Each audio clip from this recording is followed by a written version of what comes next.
Recording. All right, here we go. All right, good morning, everybody.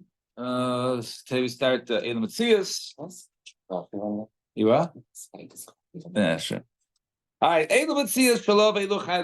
so these are the different findings. A person finds something. So if the owner of if someone owns something and he has Yeush, right? Yeush is basically giving up hope, right? And of retaining that object again. So if the owner gives up hope, then it's basically finders, keepers, and losers, messiahish, right? So these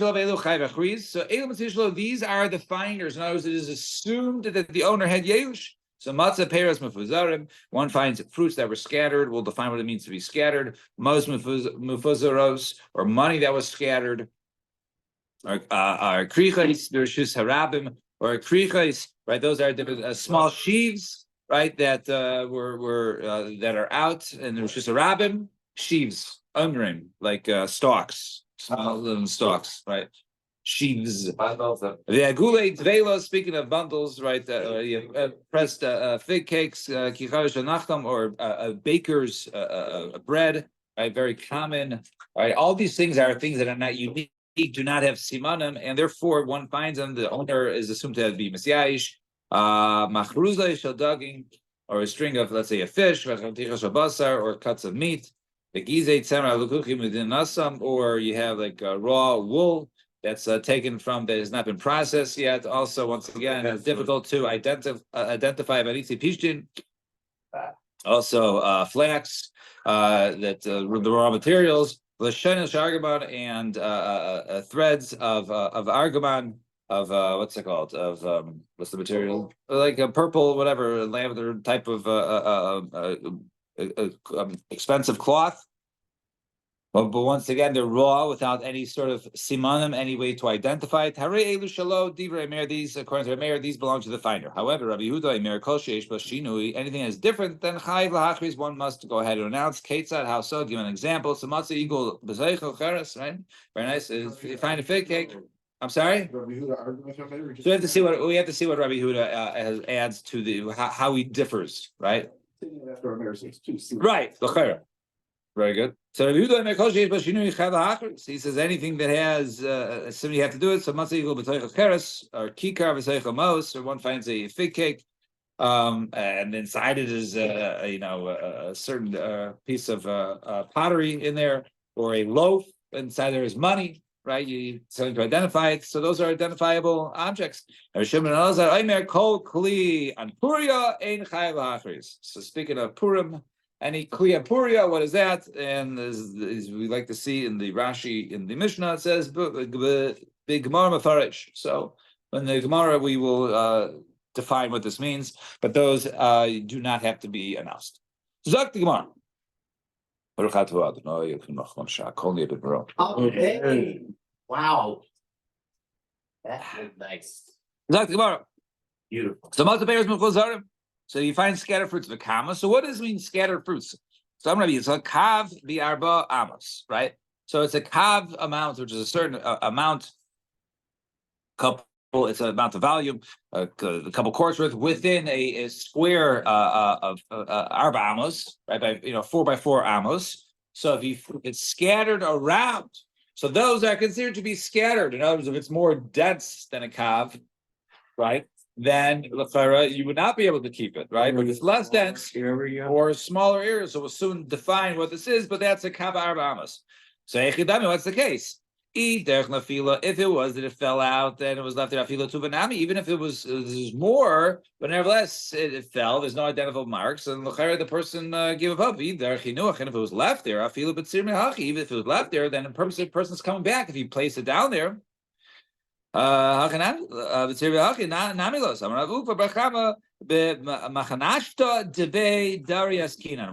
about machanashta, which is basically like the leftover from the gathering of the grains from the threshing floor. And therefore, basically, when the person took it, right, he took his grains, he left this behind. So if he left too much behind, it's assumed he's going to come back. And if he didn't leave, if he left this amount, then it's assumed that's considered to already be scattered, and then he would not have to go ahead and return it. Now, and therefore, what kavi arba amos? If it's a kavi arba amos, which is the nafish tarchayu, there is a big tircha to go ahead and gather up. So lo tarchinishi v'loy hadar asi v'shakilhu. Person will not go ahead and be matriach himself, and not bother himself to come back, and he won't return to take it. And therefore he'll make it hefker. However, but tzirmech was less than tarach, right? If it was left in a smaller spot, then tzirmech tarach v'hadar v'asi shakilhu, then he'll go back and return it. And he won't go ahead and make it hefker.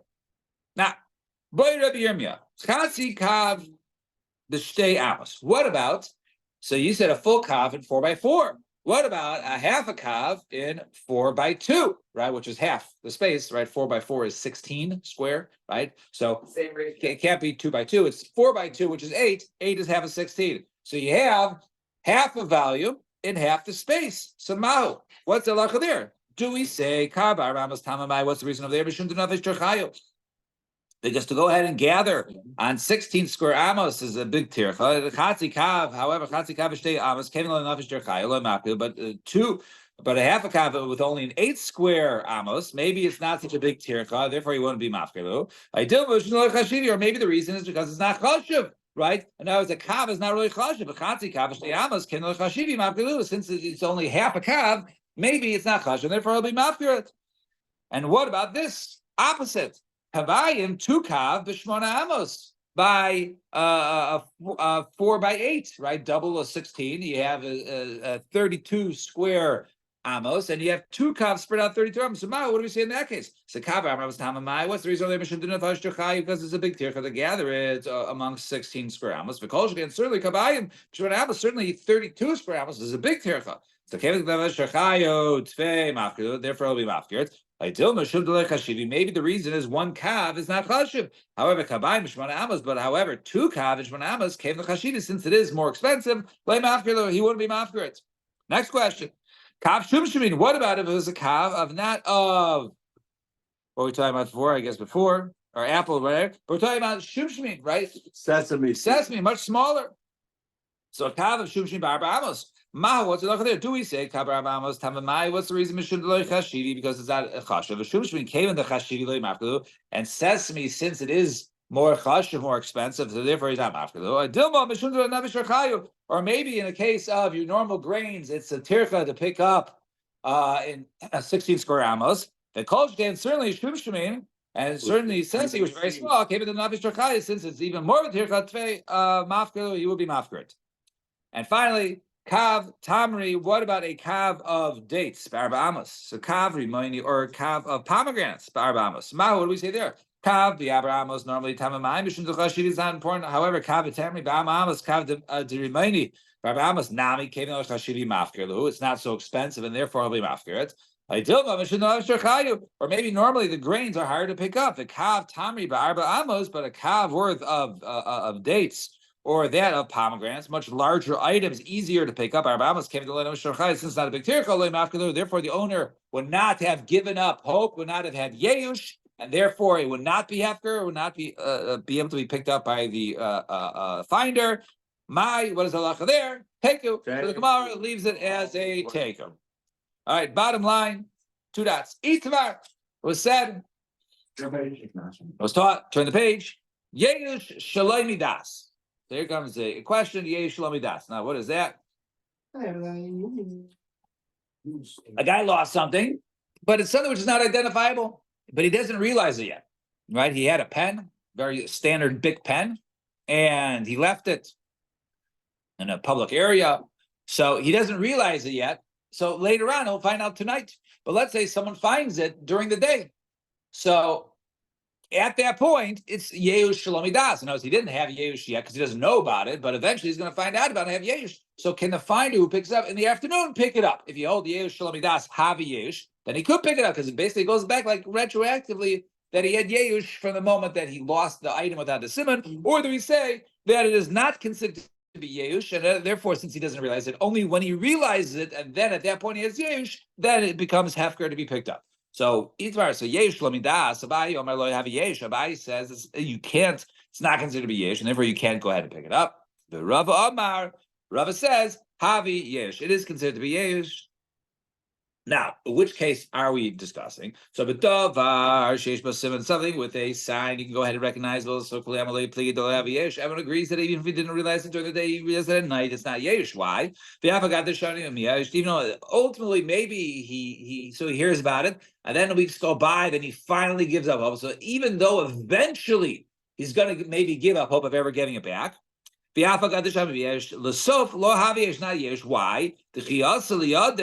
Because ultimately, when the guy picked it up, it came to the guy's hand through the Yisr. The owner didn't find out about it yet, and he only had yesh later on. Because once even with the owner knows the nafal minei lo miyayish, he won't have immediately. He won't have yesh. Why? Maybe Ramar will say simana isli b'gava. I have a way to identify it. So and therefore I'll be able to go ahead and retrieve it. So therefore, it's not considered to be yesh. So everyone agrees in that case. Lo yav yesh, even Rava.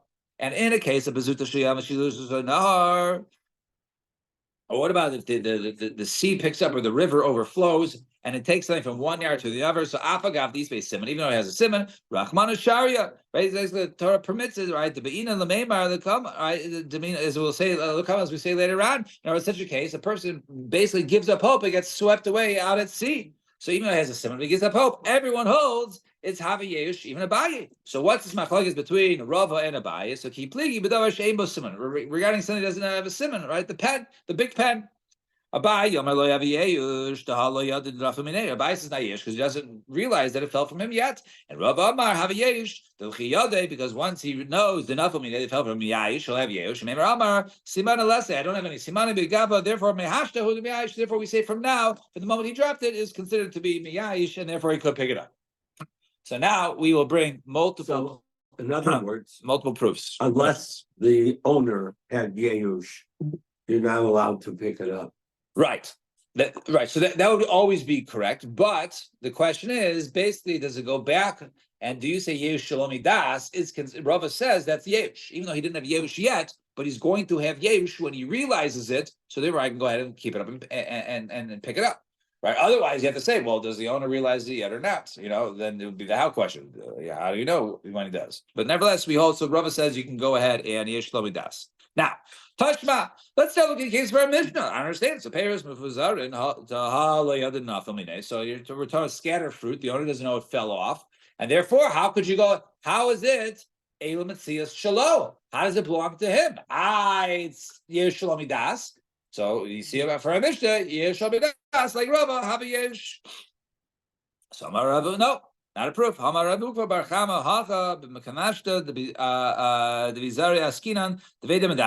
we're talking about on the threshing floor. So the guy knew he took his grains and he left that behind. He left it back purposely. So it's not considered to be Yesh Shlomi Das, as he knew right away when he was leaving and going to the parking lot to his car, he knew exactly what he was leaving behind, and there was Miyash to that point in time.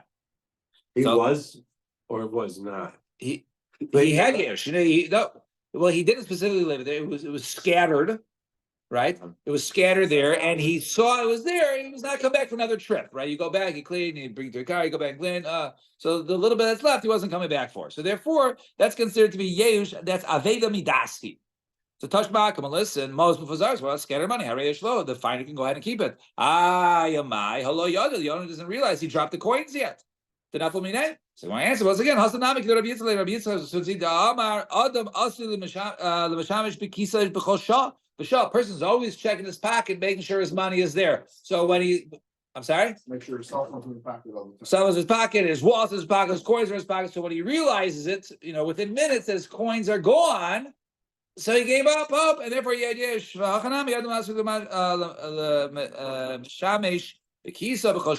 therefore he realized it immediately before it was picked up and found, and therefore it comes after Yesh. So Tashma, next case of the mission,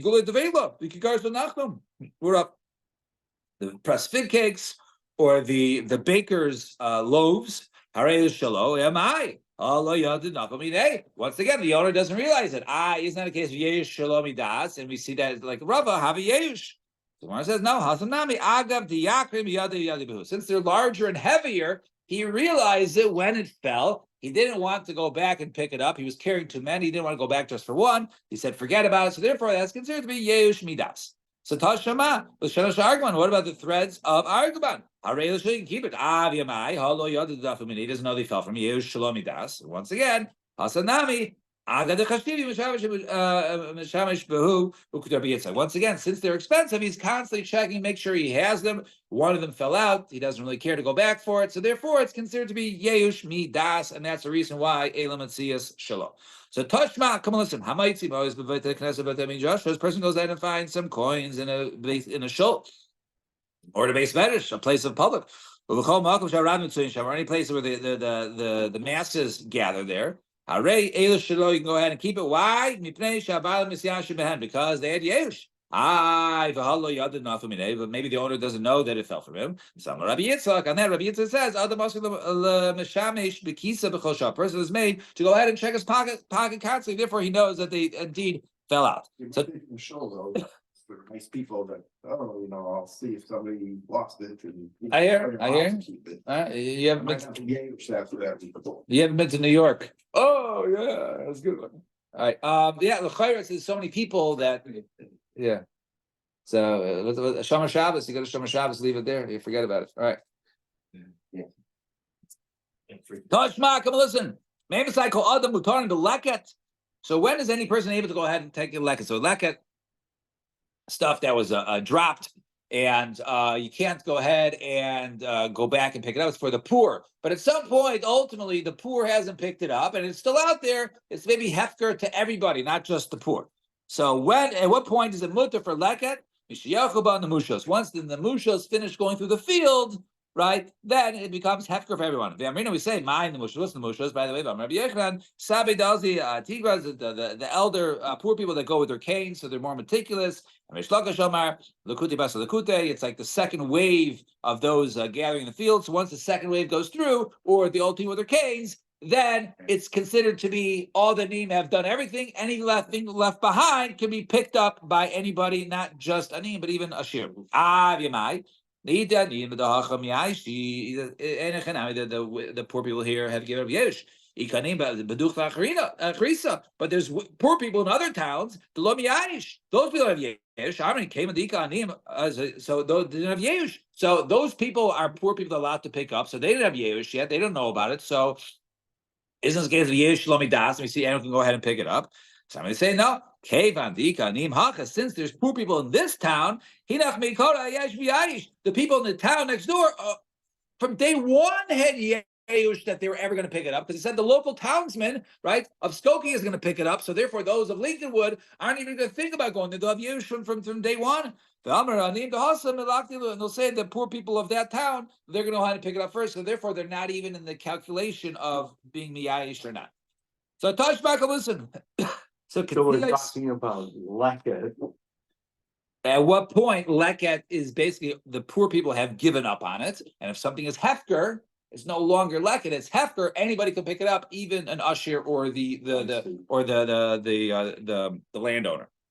So now, katzia is bederach.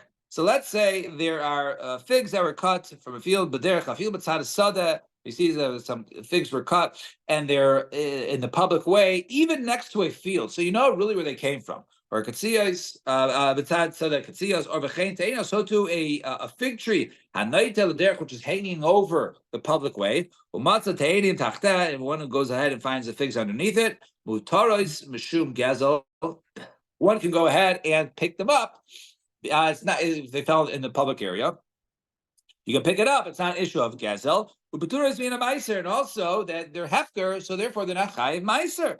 However, if it's b'zeisim v'charuvim, however, it's an olive tree or a carob tree, usher, then it is usher to go ahead and take it. So now we got two things going on there. We seem to have a proof for Abaye and proof for Rava, right? We said you can't go ahead and pick up the olives and the carobs, so that's just like Abaye, right? Lo have a yesh. And Rava says you can go ahead and pick up the figs or the dates, right? And those, and therefore, are the figs over there, or no dates, right? You can go ahead and pick up the figs. So l'chayra, that's like Rava.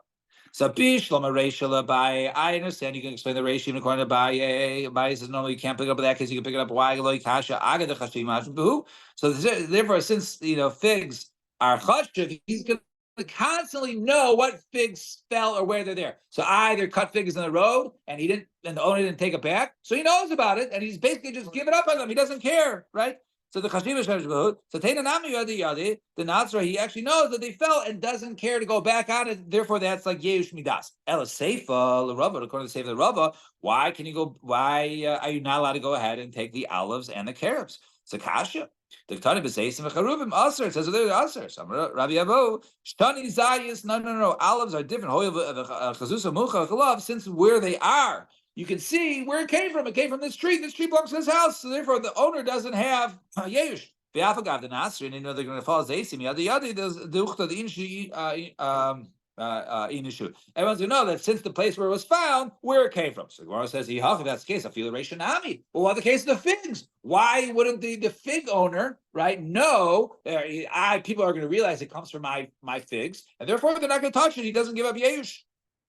Papa, Taina, and if he lost something messes. No. Figs, once they're on the ground, they become gross. People walk on it. Therefore, he's not going to go ahead and come back to it. So therefore, he was miyash. However, the other people, the case of the olives or the carobs, those don't get as gross, and therefore it doesn't. So one more case, Tashma, come listen. A ganav steals from one person and then he deposits somewhere else. The gazan or someone steals something out in public and throws it and gives it to somebody else. So to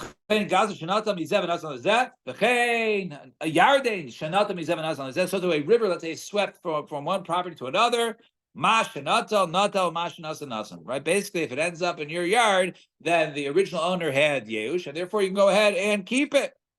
The bish lo magazlon the yardain. I understand the case of the gazlan the yardain. In other words, you see the gazlan and you see your chair gets swept away by the yardain. To go chazilu miyayish. Person sees it and he gives up hope of ever getting it back.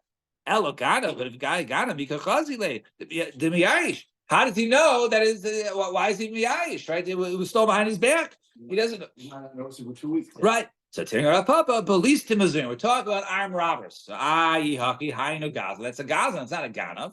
So the Gemara's answer is no, trade Gavni Gaza. There's two types of Gaza as seen before. There's the ones with the guns, and there's also ones that basically says, you're gonna go ahead and sell this to me, or else I'm gonna send over Bruno. It's still really still you know about it. So you know about it, and therefore he knows it's go on at the time when it occurred, and therefore he's miyayish, and therefore the person where ended up can go ahead and keep it. All right, we'll stop here. Shkayach, everybody. Everybody have a wonderful day.